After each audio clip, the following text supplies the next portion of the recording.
Saya Rizal Pratama. Saya Rafael Ismail. Dan salah satu anggota kelompok dari kelompok kita itu ada Ahaya, namun sedang sakit jadi tidak bisa mengikuti dari presentasi. Oke, jadi pertama kita itu memilih kampus ITB Jatinangor sebagai salah satu objek dari materi teks cerita sejarah. Nah, ini di sini ada peta dari ITB Jatinangor ya. Next. Oke, kita mulai dari sejarah ITB.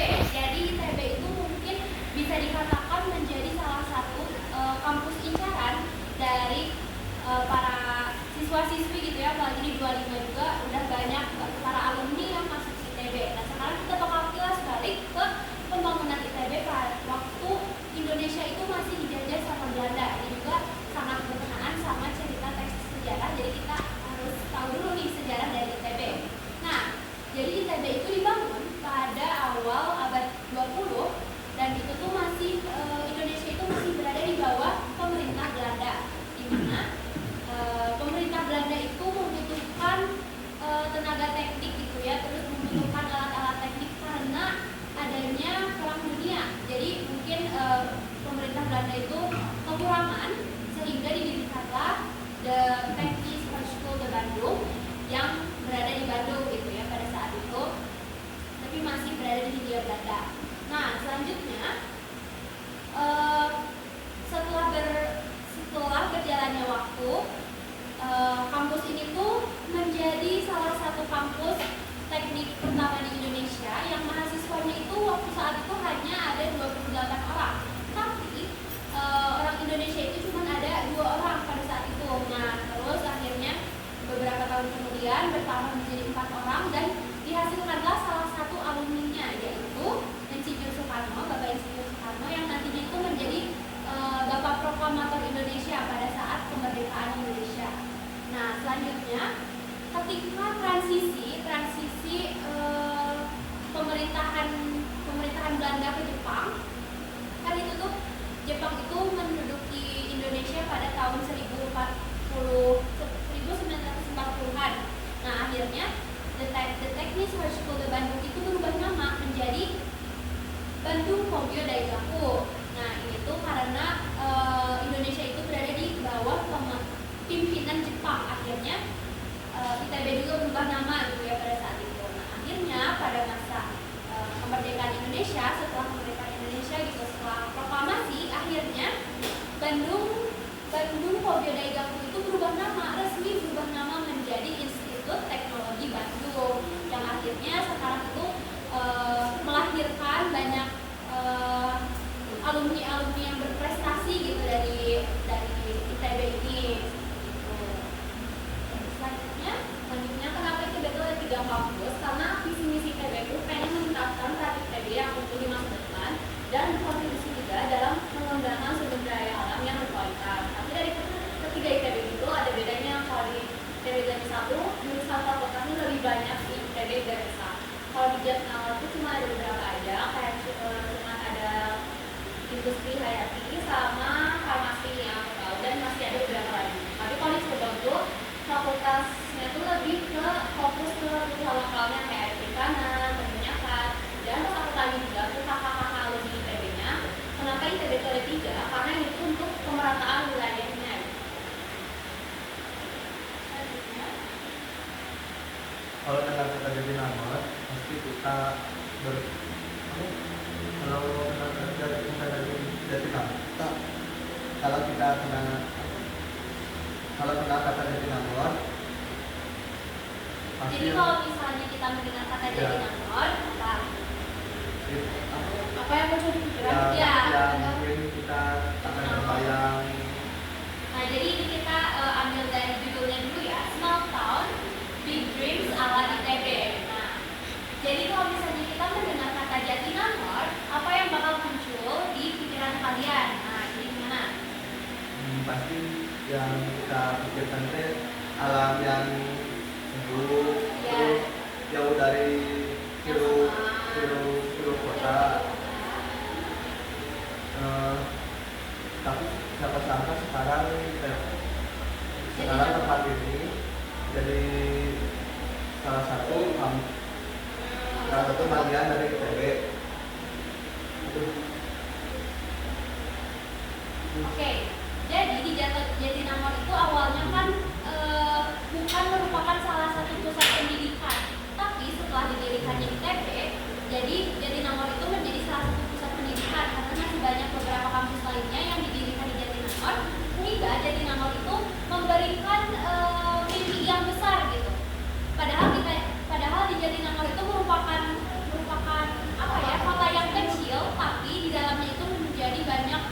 pusat-pusat pendidikan, salah satunya itu ITB. Makanya ITB itu memberikan dampak yang besar dari pembangunannya ITB gitu yang berada di Jawa Timur. Tuh. Terus sebelum resmi bergabung menjadi bagian ITB, dulunya ITB itu adalah milik kampus UNIN. Pada tahun 2011 baru digantikan menjadi ITB. Jadi ITB itu emang udah ada bangunannya, tapi saat itu kan masih Universitas Widaya Mukti. Jadi emang ITB itu bukan pembangunan yang dari nol, tapi emang sudah ada dari sebelumnya, tapi emang namanya itu bukan ITB karena pada saat itu ITB itu masih hanya ada di Ganesha. Akhirnya membuka gedung baru seperti di Jatimur dan juga di Cirebon. Nah, kalau di Cirebon itu kalau nggak salah kan fokusnya itu terhadap perikanan. Kenapa? Karena emang Cirebon itu kan wilayah maritim. Jadi fokusnya itu cocok gitu kalau untuk di perikanan seperti itu. Jadi fokusnya lokal. Tadinya ada conversionnya anak ITB, terus yang pertama ada situ itu biasanya digunakan buat sama petani buat ngalirin air ke sawah pada saat musim kemarau. Terus tempatnya tuh di gerbang pertama.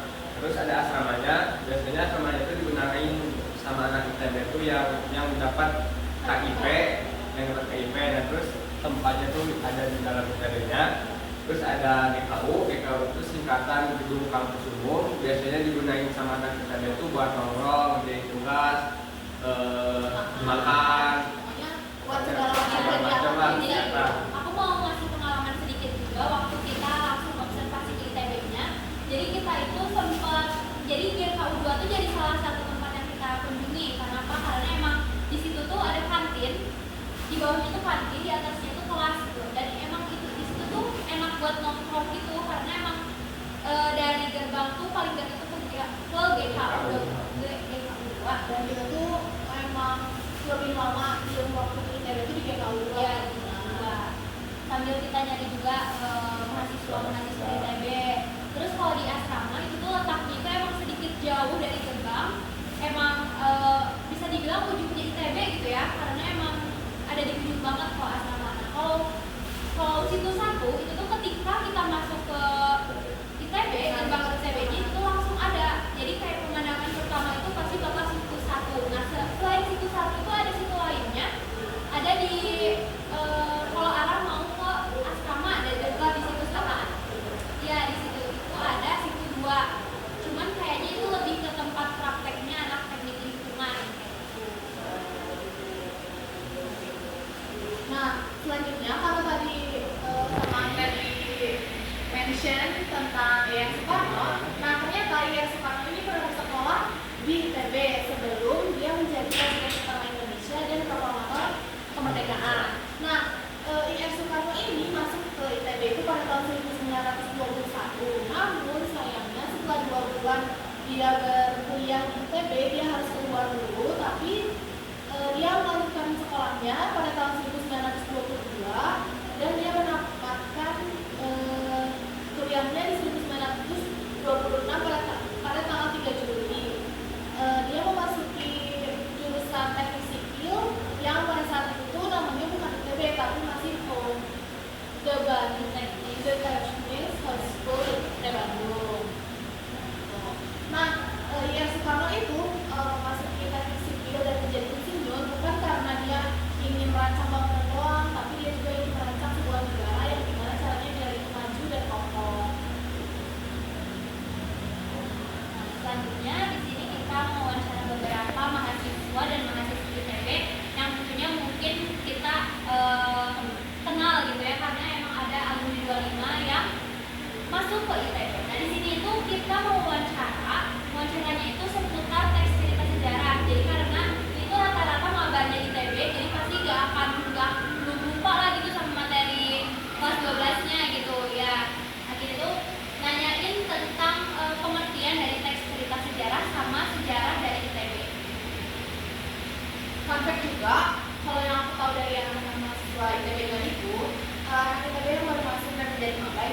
harus wajib 1 tahun ada di Jatinangor. Dan selanjutnya mereka tuh berpindah-pindah kuliahnya, kadang di Ganesha, kadang di Jatinangor. Gimana jurusannya, penyesuaiannya. Cuman kalau 1 tahun pertama mereka wajib banget ya di Jatinangor. karena emang ada TPB, jadi tahap persiapan bersama.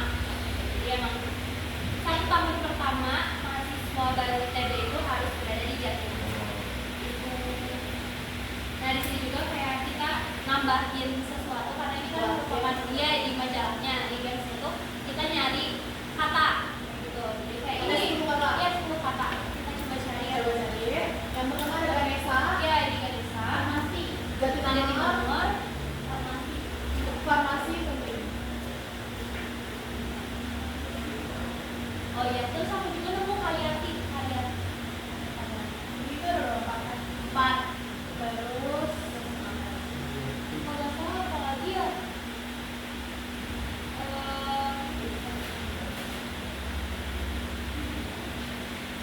Mana ya? Kemarin kita nemu berarti juga banyak kan semua. Ada kayak yang kayak kebalik gitu loh. Teknik kalau nggak salah. Ini teknik. Gimana? Memahami? Boleh coba Ya. cari. Nah, selanjutnya kita mau nayangin video. Ya. Nanti di teks.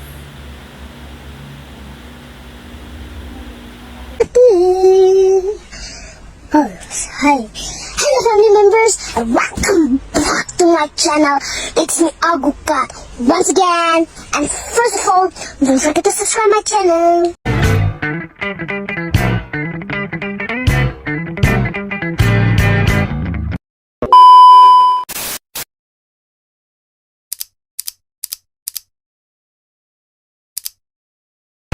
Halo guys, kita kelompok 6 udah ada di ITB di Jatinangor. Ya, sekarang kita bakal keliling-keliling sambil cari alumni sama mahasiswa di ITB. Stay tune ya. Hai guys, jadi kita udah ada di ITB dalamnya, terus kita menemukan robot ITB. Selanjutnya kita ikutin terus ya, kita mau ke dalam. Dadah. Hai guys, jadi kita ada di plaza utamanya ITB. Terus sekarang kita mau mulai wawancara ke mahasiswa-mahasiswa yang ada di ITB. Tungguin ya. Bye. A few moments later, a few inches later, 2 hours later. Oke, yang aku tahu tentang teks cerita sejarah itu, teks cerita sejarah adalah teks yang menjelaskan atau mendeskripsikan sejarah di masa lampau, baik itu sejarah tentang bangsa ataupun sejarah hidup seseorang. Teks cerita sejarah itu sebenarnya materi SMA yang udah lumayan lama ya, jadi jujur aku sendiri udah agak lupa sama materinya. Tapi kalau yang aku masih ingat-ingat tuh, teks cerita sejarah itu merupakan suatu teks yang menjelaskan kronologi ataupun suatu peristiwa di masa lalu berdasarkan urutan kronologis.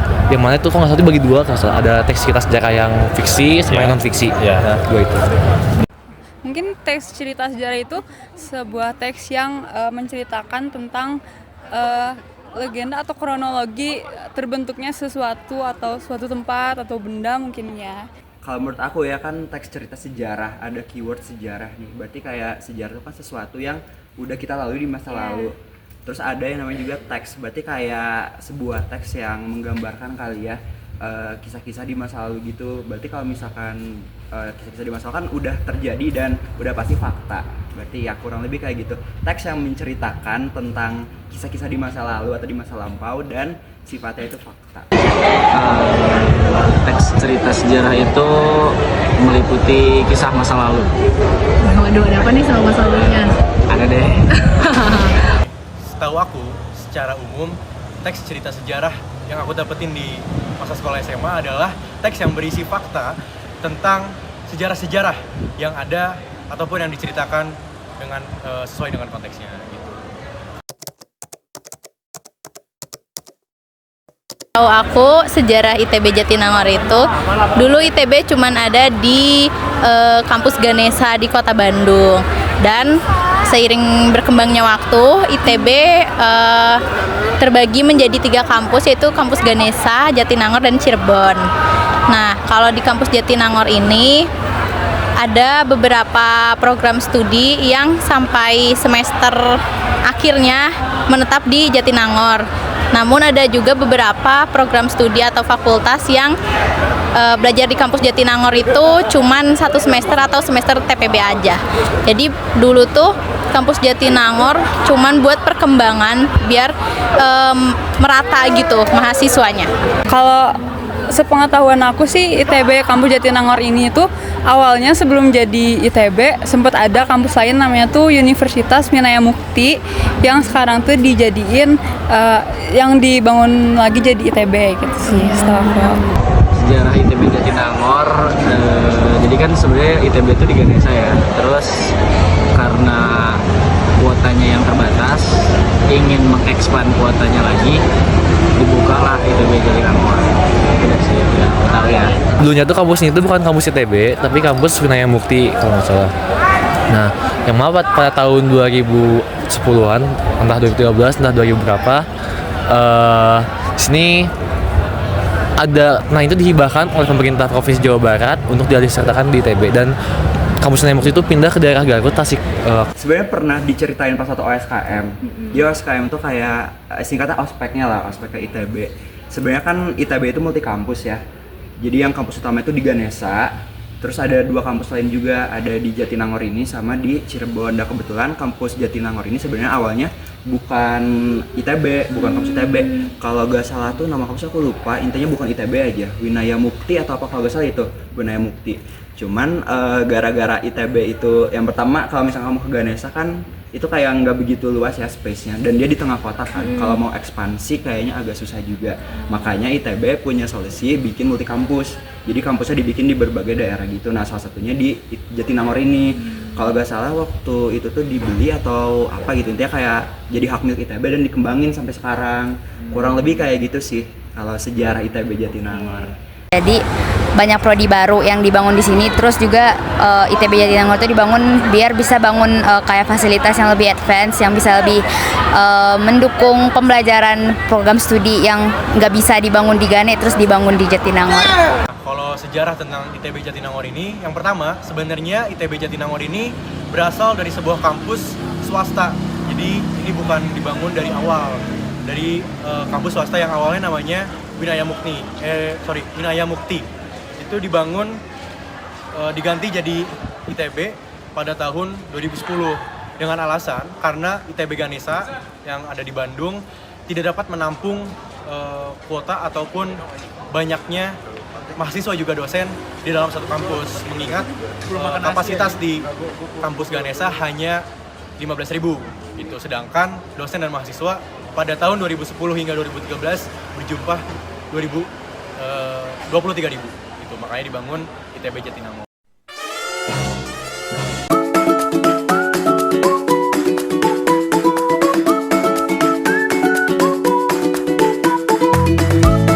Cita-cita berbudaya, bersemangat, bersinergi dalam harmoni. Kami generasi emas Indonesia, tegak gempita.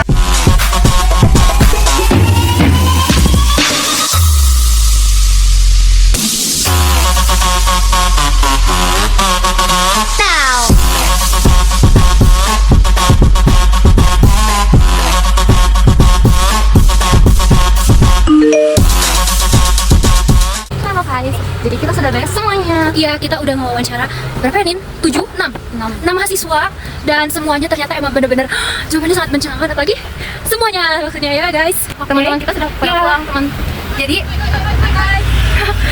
Jadi sekarang kita juga mau OTW pulang. Kalau misalnya aku sama Dinda itu pulangnya kita baru pakai angkot, meromantisasi ITB. Oke deh. Dadah guys, see you. Yuk.